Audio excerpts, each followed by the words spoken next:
Lakeland Public Television's Common Ground is brought to you by the Minnesota Arts and Cultural Heritage Fund.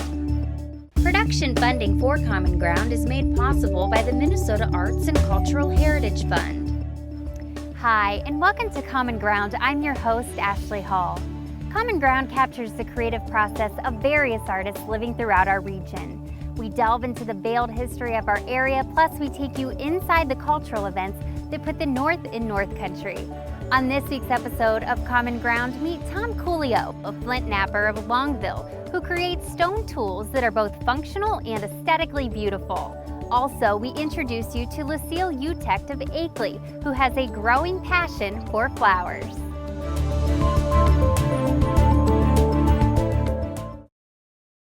Hi, I'm Tom Kulju. I am a Flint Knapper, and today we're going to make a stone point. I'm going to get out some of my tools, my moose hide leg pads.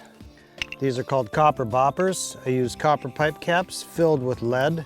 I have an abrading stone, a hand pad, a notching tool, a file, an ishi stick, a pressure flaker,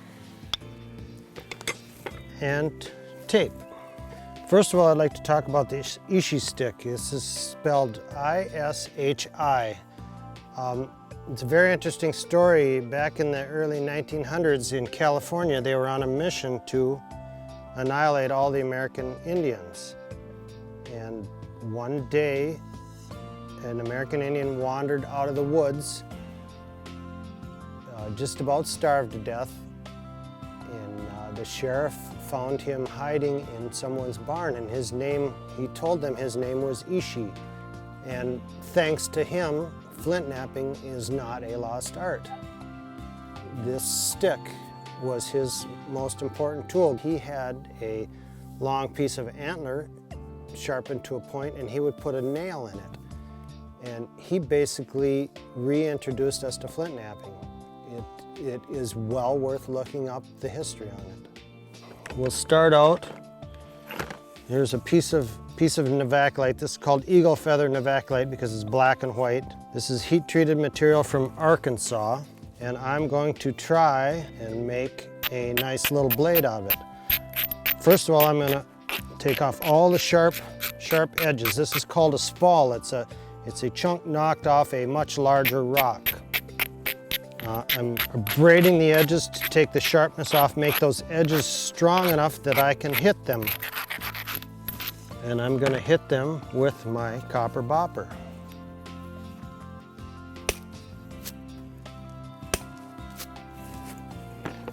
See how that edge crushed? That edge wasn't strong enough. So I'm going to go back here and try it again. There we go. That's what we're looking for. Nice, thin, large flakes taken off that rock. And if you'll notice, when these flakes come off, they have a curved shock wave pattern to them, and that is necessary in order for a rock to be knappable. Also, they have what's called a bulb of percussion. It is a Hertzian cone that forms on impact, and a perfect example of this is when you shoot a BB through a window glass. It always makes a round cone, and that cone is always 135 degrees. When I hit this stone, this is my direction of impact. It drove the flake off, and it made this bulb of percussion. And what that bulb of percussion is part of a Hertzian cone. And a Hertzian cone is critical to flint knapping in the fact that a Hertzian cone always breaks in 135 degrees. If you shoot a BB through a plate glass window, it makes a little hole and it flares out 135 degrees into a perfect circle, and this is one part of that perfect circle, and that's what makes it possible for us to flint knap, because always a Hertzian cone is 135 degrees. So if I hit this and my point of impact is here, I know that cone is going to break off at this angle. Once it gets past a certain point, the energy flares out and it will change, but I know that it will always go that direction. So by changing my angles and my point of impact, I can change how the way I take my flakes off the rock. Each flake will always come with that bulb of percussion. It may crumble like that one did. I may not have proof of it every time, but it is always there.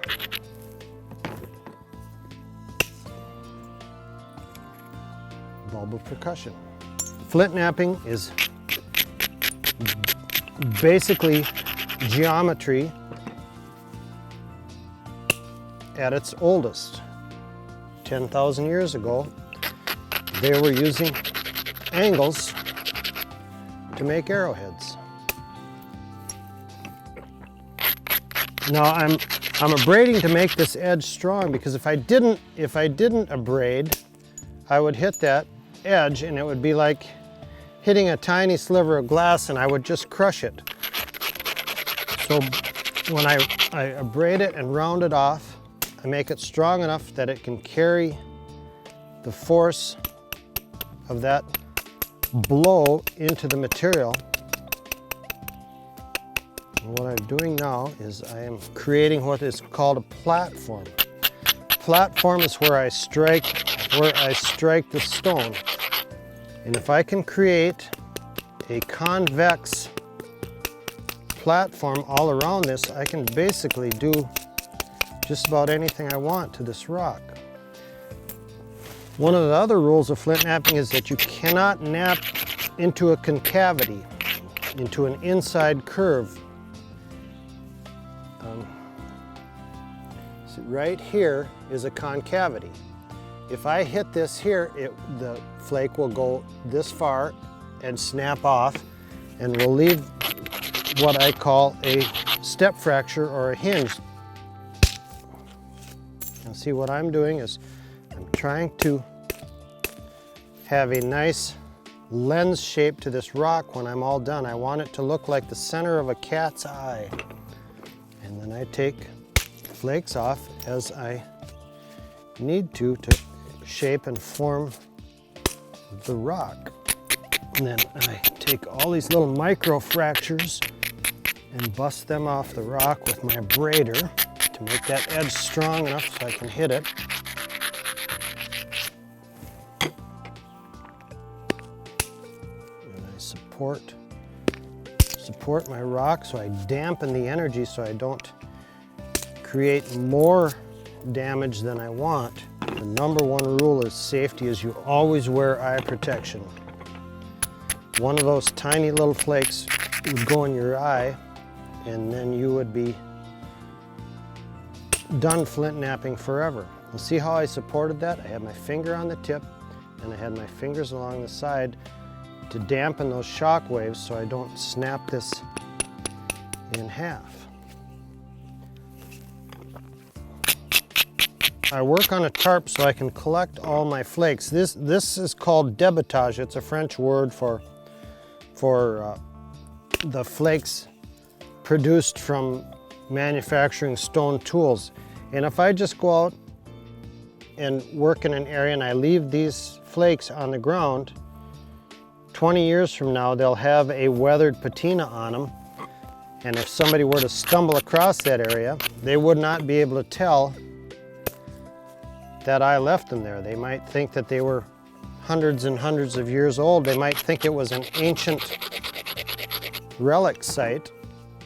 And so I collect all my flakes to discourage that. I'm a firm believer that you should not falsify any of your work when it comes to lithic technology.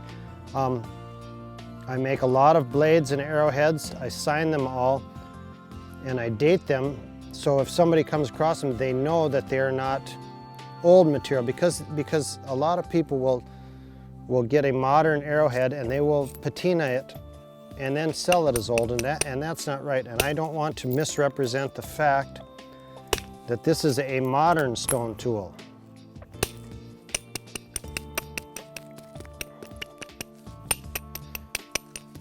I have a basic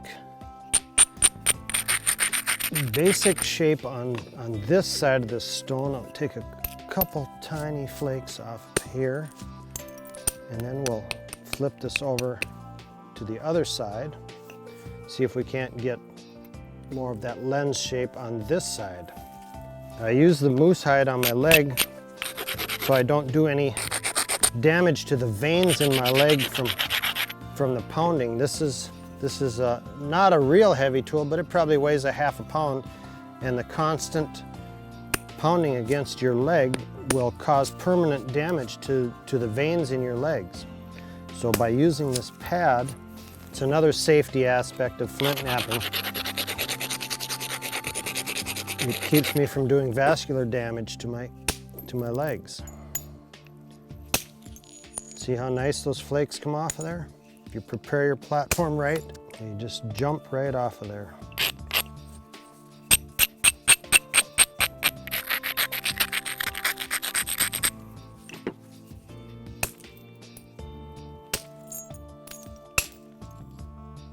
Oh, this flake fractured a little bit, but you can see how they come off. They start at a point of origin and they start to flare out right away.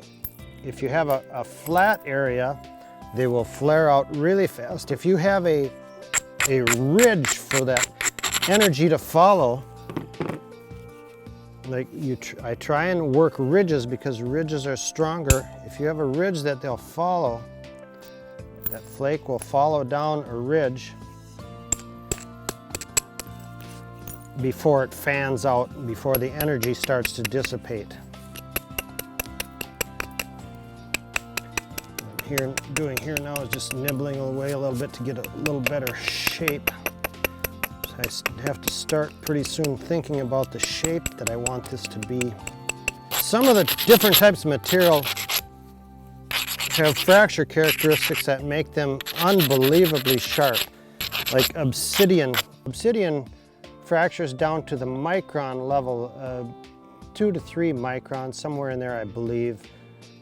And they've discovered that instead of cutting and tearing the skin like a scalpel does, if you use a piece of obsidian to make an incision, it actually separates the cells and you heal much more comfortably and much faster.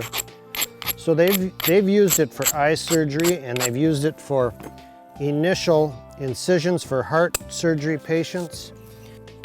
Extremely sharp, extremely plentiful, and they're discovering many, many new uses for ancient technology. Notice my support. I'm dampening the stone, and I'm not putting a lot of pressure on the stone, but I just have my fingers under there for support to kind of dampen those shock waves. And another thing I found out that's very interesting, if you take this hand, you can close your eyes and it knows where this hand is. And you can put your fingers together with your eyes closed, any one of them. Okay, you can use that to your advantage in flint knapping. Okay, this hand knows where this hand is, but this hand doesn't know where this bopper is. So if you give this hand a point of reference from this hand, I touch that stone with the tip of that, it tells this hand where this hand is and provides my aim. Oh, too bad, so sad. Now we gotta start over. This is one of the perils of flint knapping. This appears to have an internal fracture. See this ledge here? It doesn't appear that I struck it too high above center line, which would break it in half. It appears to be an internal fracture, but that's one of the hazards of flint knapping. Now instead of a nicer big blade, I have the potential for 2 smaller arrowheads, and that's okay. It keeps you humble, it keeps you focused, and you know, it's all part of the game. If it was without its challenges, there would be no reason to do it. So we'll start again with a spall off of a large piece of Texas rock, This is Texas root beer flint. This you can see this is just a small piece off of a very large piece of rock. This cortex all has to come off. See how thick it is? That's very soft, energy absorbing material. It's very crumbly. It comes from years and years and years of being in the ground. Minnesota's not real conducive to material large enough to work. There's a lot of workable material in Minnesota, but the glaciers were very unkind to us. They fractured a lot of the material up into such small pieces that it's not feasible to work it. You just wouldn't end up with a big enough knife blade or arrowhead or scraper. So most of my material is imported. Southern Minnesota has a little bit of rock, and southwestern Wisconsin has rock. Hickston quartzite is one of them, and there's a Prairie du Chien chert that works pretty well, but it's hard to come by. Okay, I'm zigzagging around the edges, working my way around and trying to get that lens shape that I talked about on that previous piece. Trying to get all this cortex off. Cortex is not my friend. It eats energy, and I want that energy to travel across the rock. Okay. I have an opportunity right now to take this large lump out of here, and I'm going to take it. I'm going to prepare my platform really well here, and I want to shoot that flake down this ridge, and I want to take a major portion of that hump out of there. You see how that took? I reduced the thickness of that rock by almost 1/4 of an inch with just that one hit. Different techniques that a person learns along the way to take different flakes off. If you have to take a flake off from the end the long way, you want to support it the entire length, hold it a little differently, swing a little differently. It makes a big difference. That was a very nice flake. See that large flake come off there? It took a lot of mass out of that stone. It was just what I was hoping would happen.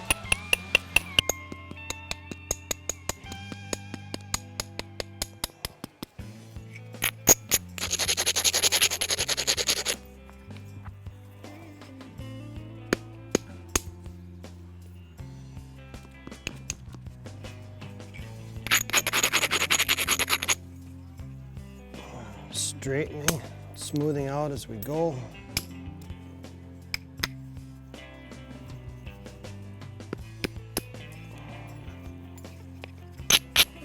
There we go. That's looking good.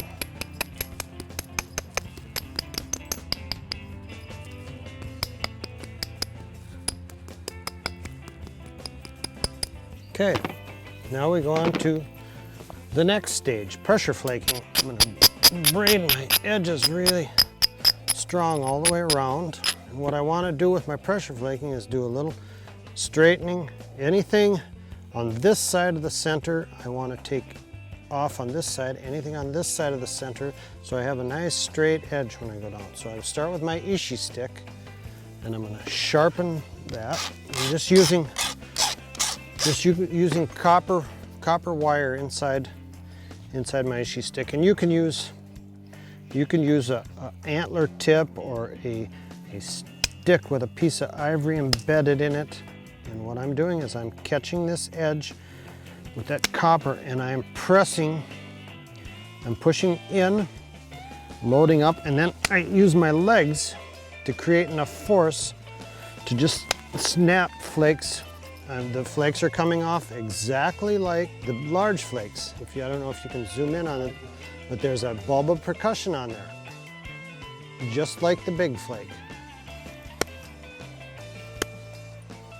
I'm skipping over the spots that are more to the outside edge of that because I want to straighten this edge out.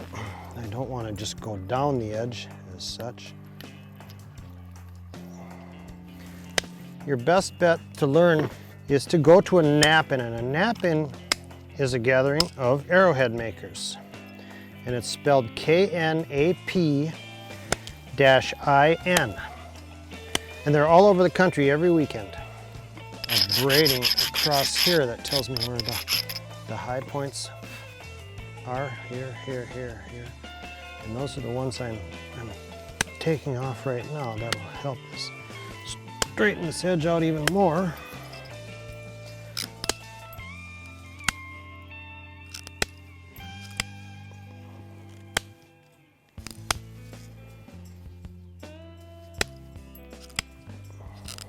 This one's going to become a knife, maybe a corner tang knife. Corner tang knives are kind of cool. There's a debate on whether they were hafted to a stick or an antler, or if they were just tied with a leather thong and tied around your wrist. I am a believer of the latter. It makes more sense if you're in a butchering situation and you're bloody and your hands are slippery. It would be nice to have a knife attached to your wrist. It's hung on a short cord, and then you would just reach down and grab it, and then you'd let it go, and it would hang on a cord, and you'd grab it again, and it would be held like this. And I've used them that way, and they're very, very functional.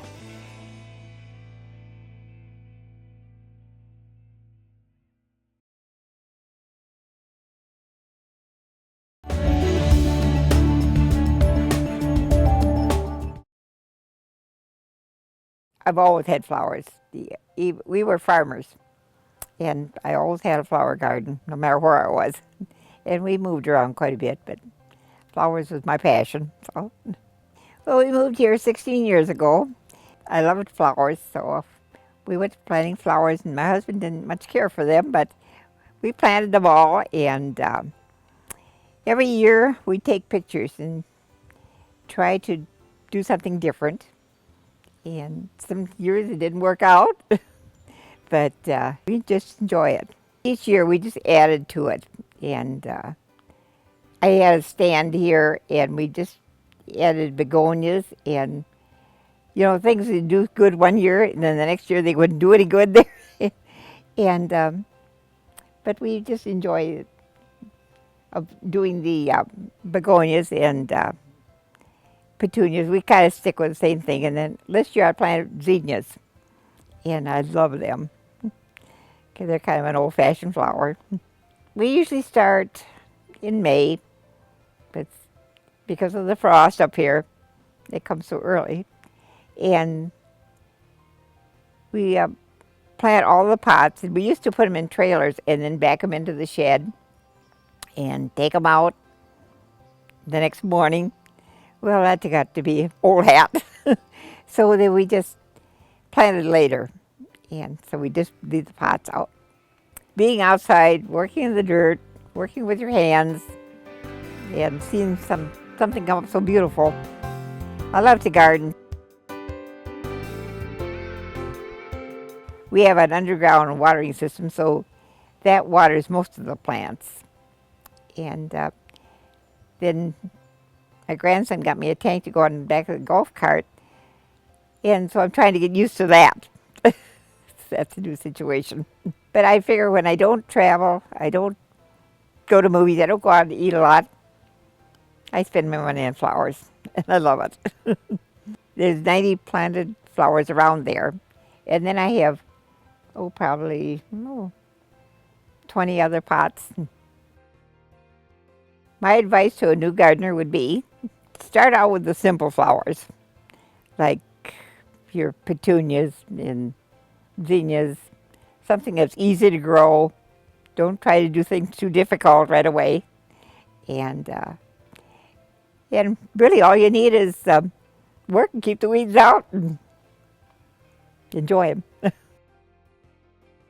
There's people driving by here all the time. They know it's here now, and they drive by. And you can tell that they're driving slow and looking.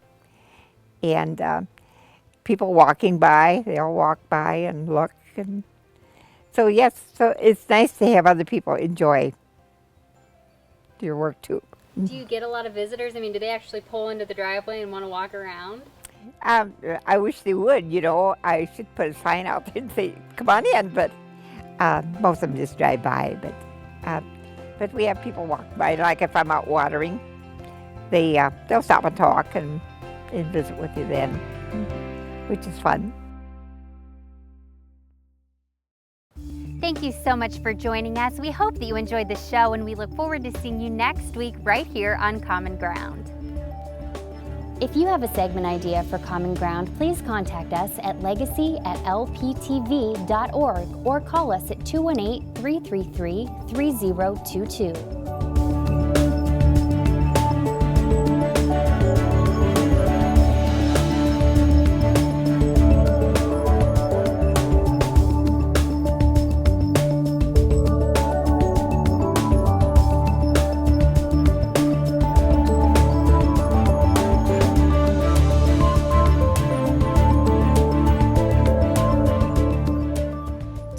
Individual segments or copies of Common Ground, please call 218-333-3020. Production funding for Common Ground is made possible by the Minnesota Arts and Cultural Heritage Fund. If you enjoyed this segment of Lakeland Public Television's Common Ground, consider making a contribution at lptv.org. If you have segment ideas pertaining to North Central Minnesota, contact us at legacy@lptv.org.